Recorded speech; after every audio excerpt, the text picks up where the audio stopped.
Was watching an interesting clip there on the Aspie world. Dan Jones. Well, there are many Dan Jones there in the world, but of the Aspie world, that's him. Welsh guy with piercings and a beard. And I used to watch his stuff all the time. So there's a couple of different autistic creators that I used to watch before I created my own channel. And then there's ones more recently, like Adult with Autism. It was Adam Wonders, who I was talking about before. He deleted his channel, hope he's well. He's a good guy. I also watch Autismatic, and I've reconnected with a lot of these channels, but the Aspie world was one that I watched when I was just new to Facebook even, and really early days. Yeah, he stopped for a second. Yeah, there we go. Good boy. The peer pressure.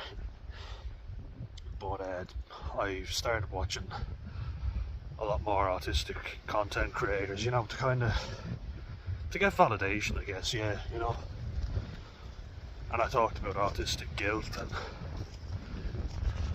a lot of people do talk about that, There's one channel like Maximus or something it's called. I don't really watch him, but I might start. But a lot of channels do talk about autistic guilt, and it's not what you'd expect, or at least not for me.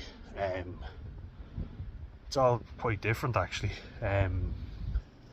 What Dan from Aspie World was saying was he feels guilty that he's high functioning, and there are other people out there that aren't high functioning, who are non-verbal, and I will be honest, I don't relate to that at all. I don't feel one bit of guilt whatsoever, and the reason I don't is because I was described as one of the worst cases that my principal in primary school had ever seen, and yet now that I've worked really hard and pushed myself, people tell me, oh, but you don't have anything wrong with you, so get over yourself. I know it might sound harsh, but I'm kind of like, well, no, fuck you. And I grew up with lads who were on a par with me. We were both quite low functioning. We actually got on because of it, and I've seen some of them just progressively get worse because they were put in a special school.